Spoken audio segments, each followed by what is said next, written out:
Thank you very much, Jason. Again, very interesting presentation. The thing that always amazes me with these heat pumps is that there's so much technology involved and it's developing all of the time, but it's amazing just how efficient these systems can be. If you want to save 75% of your electricity expenditure on hot water, that's a huge saving, dollars in your pocket rather than those silver coins running down the plug hole. So every time you have a shower, just think of that hot water that's going down. If it's not heated by a heat pump, it is dollars that you could have in your pocket. And with a payback time of a couple of years, basically it means it pays for itself in 2 or 3 years' time, sometimes less, as Jason said, and it's a good deal all around. So go onto the Healesville CoRE website. There's a two-step process. The first step is an expression of interest, and we'll then pass on your details to Jason. He'll have a conversation with you. If you decide you don't want to go ahead with it, that's fine. If you want to go ahead, there's another step, which is to book a home visit. You pay $50 to Healesville CoRE, and that helps us with the work that we're doing and our administration costs and so on. Then Jason, as he said, will come out, or the plumber will come out and give you a quote. But without any further ado, I'd like to introduce you now to JulianGuess from Yarra Ranges Council and from the sustainability team. And Julian is going to talk about all the latest developments that are occurring with Council and some very interesting things that could involve Healesville CoRE as well. Welcome, Julian. Thank you, Jeff, for the warm welcome. So this is what I plan to do this evening, is just talk about the climate plan that was endorsed by Council in August of last year, talk about the Solar Savers bulk buy that Jeff touched on earlier, talk about environmental upgrade finance, which is Council's scheme to help support businesses, and we've got a few flagship projects here in Healesville, and emergency relief and recovery centres. Talk about them and what we're doing with some battery energy storage systems. Talk about the solar farm and an opportunity for community investment or community ownership in this proposed solar farm. So that's what I'm planning to cover today. As with our other two speakers, if you've got a question here in the audience, just stick up your hand and I'll attempt to answer them. So this here describes what the energy consumption is, or the greenhouse gas emissions are, in Yarra Ranges today. And that little pie right at the top there is what Council does. That's Council's emissions. However, we think we're a leader in greenhouse gas emissions abatement, and we're doing what we can to reduce greenhouse gas emissions, but also support the community. So in the community, this bit here, over half, is from renewable energy generation, which primarily still comes from coal, transport, and a little bit of gas here, and a small bit from agricultural emissions. So while Council's emissions are very, very small, we believe that we should get our house in order first before we start preaching to the community of what community can be done. And I think we have. Our greenhouse gas emissions have come down over the years. We've put rooftop solar on around 40 buildings. Over 1.1 megawatts of solar power is now being produced. And on those buildings, that accounts for about 25% of our energy use. So we developed the plan, the climate plan, over the last 12 months, 18 months, and we developed some guiding principles that were adopted by our councillors, and you can see those here. I'm not going to read them out to you, but that helped guide the plan and what we ended up with. So we came up with some targets. So these are Council emission targets, so primarily getting to 100% renewable energy by 2030 and become a completely net zero by 2040, and that will be supporting state government targets as well. So that's what we intend to do. And how are we going to get there? Well, we have plans here for those 5 segments here. So the first one you can see is renewable energy. So that's carrying on with our programs with more rooftop solar, but also producing or constructing a solar farm eventually. and I'll talk about that a little bit later. We talked about electric vehicles earlier. We've got 2 electric vehicles in the council fleet. We've had them for a couple of years now, I think, and certainly we'll be working towards having council recharging stations and more council vehicles being renewable energy vehicles. And the plan is to transition council vehicles to 100% renewables in the next 10 years. Our sister group here, Yarra Glen Renewable Energy, or Yarra Glen Energy, they're currently working on having a community EV charging station out the back of the Yarra Glen Memorial Hall. So look out for that one, and if you've got an EV car, Glen, make sure you go over to Yarra Glen and use the charger. So some exciting stuff is happening here, but again, it's not just about council, it's about community. So how will we support community in the transition to either adapt or mitigate climate change? And there's a few things here, talking about sustainable transport, for example. Food security is a huge one. I know Doris is a big fan of food security, and food insecurity is a big issue for people in the community. More people, for example, have the ill effects of eating a poor diet, and how important that is to make sure we have secure food supply in the region we're producing here, and that's available to people, and the climate implementations of that. Something I'm pretty keen on is, I can't remember what box it is in now, but setting up the community resilience program where council is able to fund specific climate programs within council, and we aim to do that with the profits from the solar farm. So back to what we're currently doing. So Solar Savers is now in its, I think, 3rd year. We've helped over 100 households adopt solar, so solarsavers.org.au is the website you'll need to go to. There are a number of success factors that has enabled this program to be successful. Primarily it's a council-backed scheme. We've gone through a tender process to make sure that the installer, which is currently Echo Energy, is able to adequately supply quality products, and it's a quality installation. So if you're not sure what solar installer to go to the Solar Savers website, and you can register interest on the website. And the important thing to do that is you tick the little box to say you heard about the program via Healesville CoRE, and a little bit of money ends up in the Healesville CoRE coffers by doing that. $25 if you do that. So when you get home tonight, just go onto the website and register your interest. There are some pensioner details, discounts. So it's around $400 or so, depending on the size of the system. So if you're a pension card holder, it's a nice way of getting a little discount. And there is a webinar planned for Wednesday, the 24th of March, that will be run by the installers Echo Energy, where you can get more details. So similarly, as we've just heard from Jason about Reclaim Energy, you can hear from Echo Energy on their solar offering. And again, quality products are offered.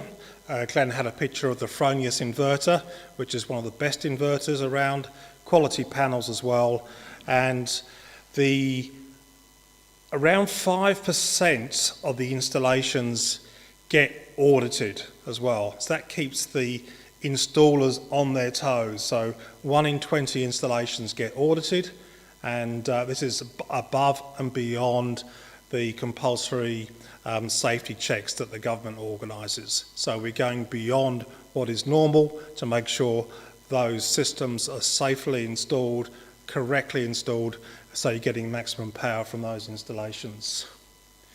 I'll pause there for a second. Any questions on Solar Savers? Julian? Does the Solar Savers cover additions to existing systems?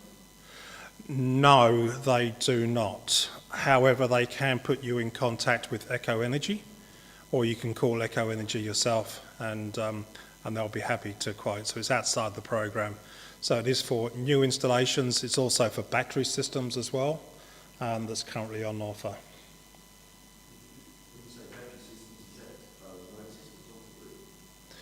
No, these are grid-connected systems. The question was, does it cover off-grid systems? So these systems are primarily on-grid systems.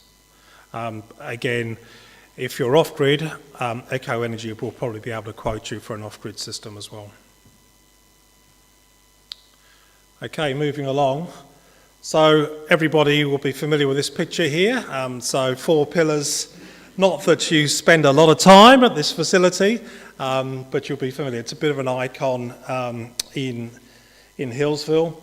This is the site of our first environmental upgrade agreement, which is an agreement between council, the building owner, and the Sustainable Australia Fund that was originally set up by the City of Melbourne a number of years ago. But it's a way of creating a smart line of finance to enable upgrades to buildings, and 9 times out of 10 it means a solar system, sometimes with batteries, sometimes not. A recent environmental upgrade that we did was at a nursery in Lilydale that had solar and a battery system as well, so the nursery could continue to function if there was a grid outage, and you got the daily savings of the nursery running with the water spraying everywhere, the pumps running and everything like that. So 4 pillars was our first one. We've now had 7 environmental upgrades throughout Yarra Ranges, and we're looking to have more in the near future. So if you are a business operator or you know a business operator, then you might want to mention this scheme to them. It is very good. Right, the next one is about battery energy storage systems, and Glenn here was our solar designer for this particular project, and I'm thinking many of you were here in 2009 when we had the horrific bushfires and a lot of people were affected, and you may have even used one of the relief and recovery centres scattered around the Shire. So certainly the Healesville Relief and Recovery Centre was activated, and same with Yarra Glen. And those 2 sites, together with the Yarra Centre, the Aquatic Centre in Yarra Junction, form a backbone of what we call our secondary relief and recovery centres. The primary ones are actually Lilydale High School and the Kilsyth Basketball Stadium, but these ones are much more closer to home, and people will tend to go to these places in an event of an emergency when power is cut and they need to get help from emergency services and council just for relief and recovery. So we've got some funding from the federal government, a total of $170,000 to put these battery systems in place, and they are being installed as we speak. So this one picture is at the back of the Memorial Hall in Yarra Glen, and that job is almost finished now. This picture was only taken a couple of days ago.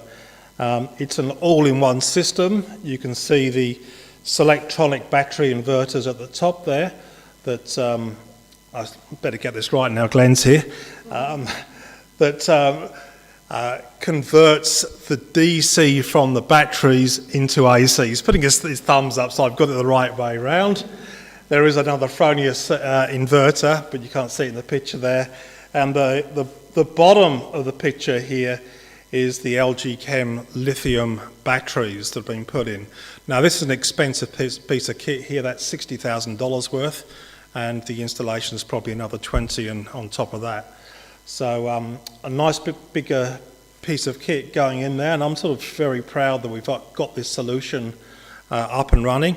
It provides 48 kilowatt hours of electricity when the grid fails, and it also kicks in at night time when the sun isn't shining as well on specific circuits.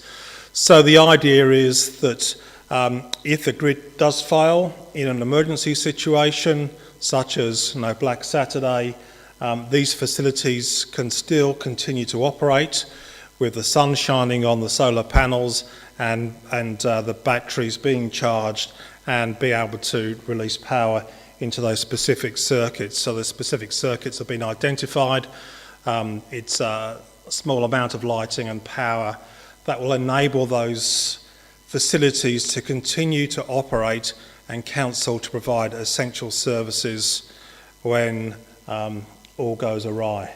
So I'm pretty excited about these 3 projects, And these will be completed this month, and look out for some media. I'll certainly be inviting Jeff and the team to the England to the opening when that happens. Any questions on battery energy storage systems? The memo in Healesville, the Yarra Glen Memorial Hall, and the Aquatic Centre in Yarra Junction. Okay, this is the fun bit. So in 2019 we completed a feasibility study looking at what can we do with old landfill sites. And those of you who've been around long enough know that Yarra Ranges didn't exist in the 1980s. It came to effect, I think, in 92 or 93. 94, sorry.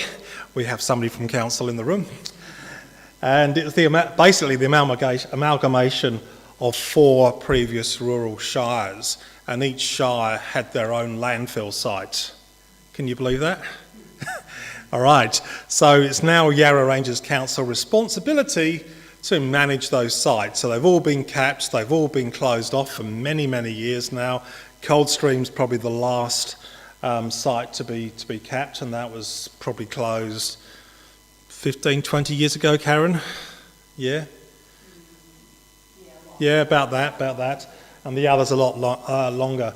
The one in Wesburn's an interesting one. There's actually 2 landfill sites there, one at the front, one at the rear that nobody knows about.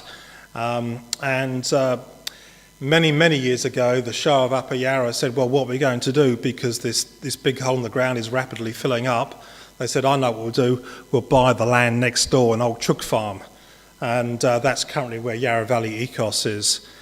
So they do some wonderful stuff at Yarra Valley Ecos, but they got a paddock stuck down the back that doesn't get used much. So we thought that would be a great place for a solar farm. So the feasibility study we did in 2019 looked at basically 4 sites plus the Ecos paddock, and said no, would it be feasible? And the answer came back, said yeah, it would be feasible at all the sites, but the ones you should focus on would be the Healesville closed landfill site in Mount Riddell Road, and the Wesburn front landfill site together with the back paddock at Ecos. And that would produce a solar farm around 5.4 megawatts, enough for about 150 houses, or it will supply all of council's daytime energy use, plus the same again over, that could be sold back into the grid. And that's what it looks like. Yarra Valley Ecos and Wesburn on the left, and the Healesville landfill site on the right.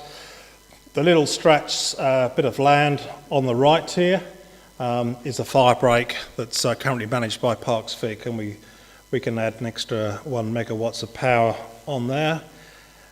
This is the old landfill site at Wesburn that nobody knows about, but it's stuck down there. It's a horrible piece of bumpy land that leaches all sort of nasty stuff into that little pond there that then gets sprayed back on the grass.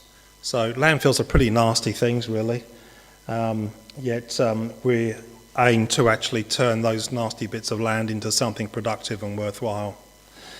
So that was the feasibility study. To build this would cost over $8 million, and council ain't got $8 million. That's the problem. So we're working with them. Councillors are very supportive of this project, but we need a sort of an innovative way to help finance it. And the payback period is actually quite long, because you're just putting it back in the excess back into the grid, plus you're offsetting council's general usage. So 17-year payback period is not terrific sort of investment, but hey, wouldn't it be good if we got a government grant that could reduce that payback period? So that's what we're working on at the moment, to get a government grant. We've also been looking at when we do build this, notice the words I'm using, it's when we're going to build this, not if, it's when we're going to build this.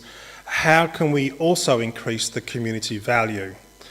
Now at the moment, council has, I can't remember, 60 or 80 buildings it leases out to members of the community organisations. And each of those community organisations has their own account set up for various retailers, and they're probably paying exorbitant prices for their electricity. Now, what if they came under the council banner and get the same benefits as council-owned and operated buildings? So that's one idea that we're looking at doing. The other one is to reduce the capital costs of the farm and look at ways that the community can be involved in the solar farm production and providing it sort of an investment opportunity. So over the last 2 months, I've had a group of Monash University students enrolled in their Green Steps program look at this exact issue. You know, can the community be involved? Can the community invest? Are there other options?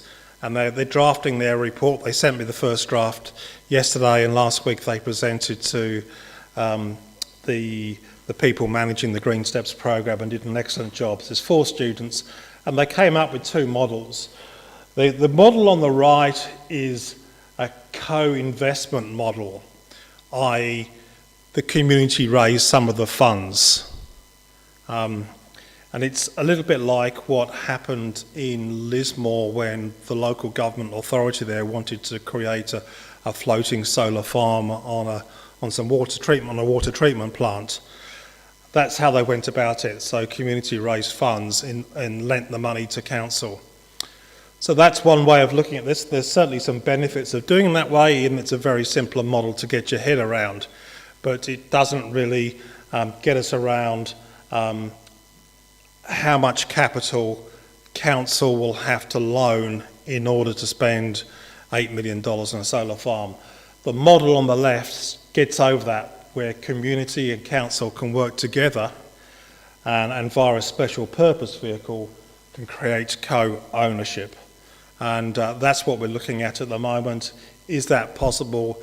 Is there the interest out there to do this? I'm happy to take questions tonight on this if people think it's not feasible or it is feasible, and happy to talk about that more even at another Healesville CoRE event. And these are some of the pros and cons of those 2 models that the students came up with. And there's certainly some benefits with co-ownership. There may be some funding available for community renewable energy projects coming up. Healesville CoRE was a signatory to a petition to create a community renewable energy target that will support the state government renewable energy target. And this could be one way to attract funds to help build this solar farm. I'm pretty excited about it. I hope it continues. We need to do a lot more work on this. With the wholesale electricity rates coming down, perhaps the income generated by the farm for the excess electricity may not be there, so we need to do more work on that. And if we think this is a possibility, obviously we need to produce a prospectus and get out there and try to drum up funds for a community share. The other thing that's also quite interesting, and we floated this idea of what's called sweat equity. So maybe if Healesville CoRE, for example, doesn't have the odd $100,000 in the bank account, then maybe if Healesville CoRE was able to put in work to get investors involved, or some other project that needs to be part of the solar farm, bigger project, then that may be a possibility as well. So a lot more work that needs to be done, but we're hoping that we can attract some funding and get this project happening over the next year or 2. And that's it. Any questions? Again, anyone online that has a question on this, either use the contact at healesvillecore.org.au, or you can contact me at Yarra Ranges Council, sustainability@yarraranges.vic.gov.au. Jeff.